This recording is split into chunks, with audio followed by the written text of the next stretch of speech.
The situation I'm going to talk about in this video could be a little bit alarming for everybody involved. That's because it involves potentially some kind of theft or fraud. And that is when you order something very valuable online and you receive an empty box. So that's what I'm talking about in this video. So welcome back. I'm the Black Belt Barrister, helping you to understand law. And in this video, I am making this video because someone responded to my previous video and sent me a video which I've watched and some correspondence with an online company. And I'm not going to name the company and I'm not going to show the video having thought about it because I don't want to compromise any ongoing investigation, because there may well be police investigations ongoing from that. So I'm not going to mention the company name because nothing's proven, and I'm not going to show the video because it might be used in some kind of investigation later. And also I should say that this should not be taken as any formal legal advice. I'm going to just give my views on what the situation is in general when this kind of thing has happened. So the situation is this. The person that contacted me said that they ordered a phone from a well-known company online to the tune of about £1,500, only on delivery to find that it was an empty box. The seal on the phone box was broken and there was no phone inside. Now, fortuitously, this person had filmed the entire unboxing process, which showed that the seal on the outer box was unbroken, but the seal on the box on the inside was broken. After much correspondence with the company, they've said that they can't do anything else and it's in the hands of the police. Now, whilst it is true that it would be a crime if this thing is stolen in transit, equally, if the person claiming to have received an empty box instead of the phone would be committing a crime if they've somehow managed to remove the phone, although that seems rather unlikely in this situation. Either way, it would be for a court to determine the facts as to what actually happened based on the evidence. But either way, the standard position is this. The Consumer Rights Act deals with delivery of goods in sections 28 and 29, among other places. Section 28 primarily deals with the timing and how goods are delivered, whereas section 29 specifically deals with the passing of risk.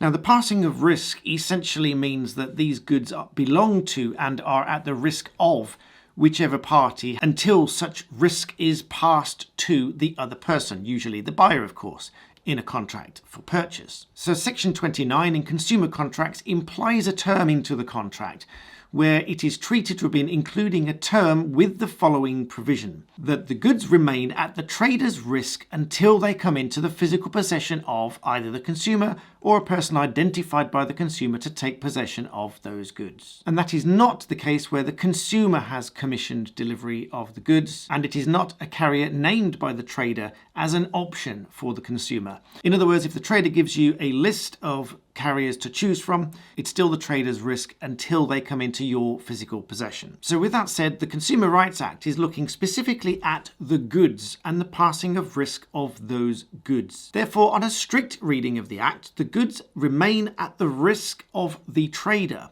until the goods come into physical possession of the consumer.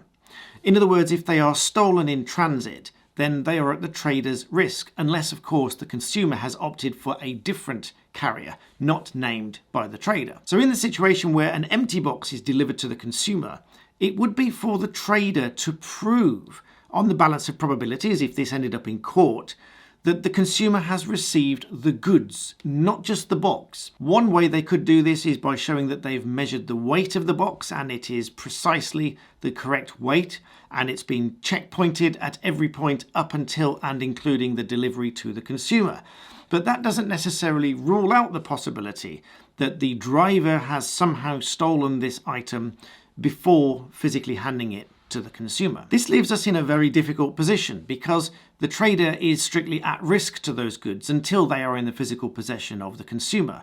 That obviously opens the doorway for potential fraud for customers saying that they've received an empty box and the trader having some difficulty in proving the opposite, that they have received the goods. So this is why I say in a lot of my videos, although it might seem like a lot of effort to film yourself receiving things, this viewer of mine that sent me this video presumably either already had this in mind or has watched my previous video and took it upon themselves to record the process of opening this box because it was an expensive item. I, for one, do exactly this. When I've had my MacBook returned to me after being repaired by Apple, even then I do film the unboxing process to ensure that it hasn't been stolen in delivery. because as much as I would trust Apple, and to be fair to Apple, they've always repaired my items when necessary, but that's not to say that it might not be stolen in transit on the way, and there's not a lot Apple could really do about that if pure crime happens. But if you have a video of you opening the box showing that the seal to the box is not broken, then it's going to be a battle of evidence when it comes to court if the trader has got to prove that you received it and you are showing on the balance of probabilities that you did not receive it. So ultimately, if the trader refuses to refund you in this situation, it's likely that you'll have to file a claim to get your money back, and it will be down to a judge to decide which evidence the judge believes. Your evidence of a video of opening this box, or the trader's evidence that on the balance of probabilities that it was delivered to you. But in my experience, courts are slow to assert dishonesty on a person who is prepared to come to court and make a full statement about the event. That's not to say courts believe everything everyone ever says, but on the balance of probabilities, the court may well find that it's more likely to have been stolen during transit than a person coming to court having stolen it and then making a claim for it against the company. And notwithstanding all of this, it's quite likely and certainly recommended that any trader sending things out by any kind of courier should have transit insurance, meaning they should be insured for loss of these products in transit anyway, and they will have their own claims process through the insurance company, and they will need to provide sufficient evidence to the insurer. And just as another point, a trader cannot add a term, or a term would not be enforceable, not binding on a consumer, if that term were to restrict the trader's liability as to the passing of risk.